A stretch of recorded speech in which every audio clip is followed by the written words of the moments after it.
Yaponiyani go'zalligini ifodalagan daraxt bu sakura. Bu daraxt mart oxiri va aprel boshlarida atigi 2 hafta davomida gullaydi. Bu go'zallikni ko'rish uchun Yaponiyaga borish biroz muammoli. Viza olish qiyin, bilet narxi ham ancha baland. Lekin bu daraxt faqat Yaponiyada emas, Xitoyning Chengdu, Chongqing, Gulin shaharlarida ham gullaydi va siz bu ajoyib daraxtlarni u yerda ko'ra olasiz.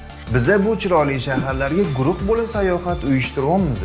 Chengdu shahrida pandalarni ko'ramiz. Tarixiy ibodatxonalarga tashrif buyuriladi. Gulinda esa Li daryosiga, fil shaklidagi tog'ga boriladi va nihoyat Chongqingda siz kechki go'zal romantik manzaradan va baland megapolislardan zavqlanasiz. Va bir qancha sovg'alar sizni kutmoqda. Bu sayohatimiz ichiga borib kelish bilet, 4 va 5 yulduzli mehmonxona, professional gid xizmati, transfer xizmati va ayniqsa 3 mahal halol ovqat ham bor. Bularning barchasi $1100 tashkil qiladi. Joylar soni cheklangan, o'z joyingizda albatta band qiling va shu nomerlarga murojaat qiling. Undan tashqari bu videoni sakura daraxtini ko'rishni orzu qilgan do'stingizga albatta jo'natib qo'ying.